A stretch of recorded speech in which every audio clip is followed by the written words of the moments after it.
Hi dear student, आज हम geography का प्रथम चैप्टर लेके आए हैं। 14 वस्तुनिष्ठ प्रश्न है इस चैप्टर में, जो निश्चित रूप से आपको 2 या 3 नंबर पक्का करके ही देगा अगर इसको आप अच्छे ध्यान से देखते हैं तो। बातें नहीं, चलिए हम बात करते हैं क्वेश्चन की। तो सबसे पहले जानते हैं कि सबसे सर्वोत्तम कोयला कौन सा होता है। आप लोग कोयले के बारे में पढ़ेंगे कि सबसे सर्वोत्तम कोयला जो होते हैं वो एंथ्रासाइड होते हैं, जो जलने के बाद धुआं प्रदान नहीं करता है। अगर हम बात किया जाए कि सबसे उत्तम ये होता है तो सबसे खराब कौन होता है, तो सबसे खराब होता है पीट कोयला। कौन होता है? पीट कोयला। अगर क्वेश्चन ये पूछ ले कि कोयला कितने प्रकार के होते हैं तो कोयला 4 प्रकार के होते हैं। क्लियर? आइए हम दूसरा क्वेश्चन की बात। बिहार का शोक नदी किसे कहा जाता है? आपको पता है कि बिहार का शोक नदी कोसी नदी को कहा जाता है। आप जानते हैं कि बिहार में सबसे भयंकर बाढ़ कब आया था? बिहार में अगर बात किया जाए तो 18 अगस्त 2008 को भयंकर बाढ़ आया था। क्यों? क्योंकि नेपाल में एक जगह है का नाम है कुसा, बांध टूटने के कारण बिहार में भयंकर बाढ़ आते हैं। आप जानते हैं कि कोसी नदी कहाँ से निकलती है? दोस्तों, कोसी नदी जो है नेपाल के गोसाई स्थान से निकलती है। नेपाल के किस स्थान से निकलती है? गोसाई स्थान से निकलती है और सुपौल जिला के भीमनगर में प्रवेश करती है। सुपौल जिला के किस नगर में प्रवेश करती है? भीमनगर में प्रवेश करती है। ठीक है ना? अब और एक फैक्ट है कि सबसे अधिक मार्ग बदलने वाला नदी कौन है? कोसी नदी है। बिहार का शोक किस नदी को कहा जाता है? कोसी नदी को कहा जाता है। बिहार कोसी नदी कहाँ बहती है? तो बिहार का जो है सहरसा, सुपौल, मधेपुरा, पूर्णिया, इन 5 डिस्ट्रिक्ट में कोसी तबाही मचाती है और यही क्षेत्रों में बहती है। आइए समझते हैं आगे। सर्वाधिक वर्षा कहाँ होती है? आपको पता है कि सर्वाधिक वर्षा होती है मानसीराम, मेघालय में। कहाँ होती है? मानसीराम, मेघालय में क्या होती है? सर्वाधिक वर्षा होती है। अगर हम दूसरी बात किया जाए, दूसरी स्थान पे कहाँ सबसे ज़्यादा बारिश होती है तो चेरापूंजी में। कहाँ होती है? चेरापूंजी में। आप लोग याद करिएगा। आइए तीसरा क्वेश्चन, चिपको आंदोलन किससे संबंधित है? दोस्तों, अगर बात किया जाए कि चिपको आंदोलन किससे संबंधित है तो ये संबंधित है पर्यावरण से। किससे संबंधित है? पर्यावरण से। चिपको आंदोलन का नेता कौन थे? सुंदरलाल बहुगुणा। सुंदरलाल बहुगुणा थे।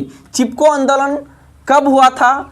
तो आप लोगों को पता होगा कि चिपको आंदोलन हुआ था 1973 ईस्वी में। कब हुआ था? 1973 ईस्वी में। उत्तराखंड के चमोली जिले से शुरुआत होती है और एक महिला थी जिसकी नाम थी गौरी देवी, जो कि रैनी गांव के थे। इस महिला ने चिपको आंदोलन के नेतृत्व किए थे और नेता कौन थे? सुंदरलाल बहुगुणा। चिपको आंदोलन का शुरुआत कब होता है? 1973 ईस्वी में। चिपको आंदोलन किससे संबंधित है? तो पर्यावरण से संबंधित है। क्लियर? आइए आगे की ओर जानते हैं। आप समझते हैं क्या सोपानी खेती किस राज्य में प्रचलित है? दोस्तों, सोपानी खेती जो है वो प्रचलित है उत्तराखंड में। कहाँ है? उत्तराखंड में। ठीक है, आगे बढ़ते हैं।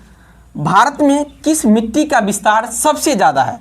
आपको पता है कि भारत में सर्वाधिक अगर मिट्टी पाया जाता है तो जलोढ़ मिट्टी पाई जाती है। कौन मिट्टी पाई जाती है? जलोढ़ मिट्टी।